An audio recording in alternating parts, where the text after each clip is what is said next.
તો મિત્રો, જે 3 મોટી કંપનીના આઈપીઓ બજારમાં આવવાના હતા તેમાંથી એક કંપની એટલે કે ટાટા કેપિટલની અપડેટ આજે આવી ગઈ છે. આ આઈપીઓ 6 ઓક્ટોબરથી લઈ અને 8 ઓક્ટોબર સુધી ઓપન રહેવાનો છે અને લગભગ 47.50 કરોડનો આઈપીઓ છે, જેમાં 21 કરોડ શેર ફ્રેશ ઇસ્યુ છે અને બાકીના ઓફર ફોર સેલ છે.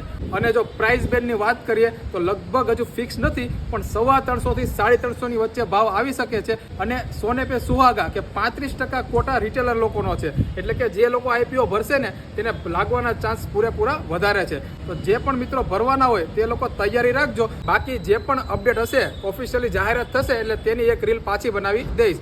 અને તમારા જે પણ મિત્રો આઈપીઓ ભરવાના રશિયા હોય ને તેને આ રીલ મોકલી આપજો, કારણ કે આવી જ અપડેટ આપણા પેજમાં આવતી રહેશે. બાકી માર્કેટની આવી જ અવનવી અપડેટ અને ઇન્વેસ્ટમેન્ટ આઈડિયા માટે અમારી સાથે જોડાયેલા રહેજો. આ પેજને ફોલો કરી દેજો, રીલને શેર અને લાઇક કરવાનું ભૂલતા નહીં. મળીએ કાલે કંઈક નવા કન્ટેન્ટ સાથે. ત્યાં સુધી બધાને જય શ્રી કૃષ્ણ અને જય સિયારામ.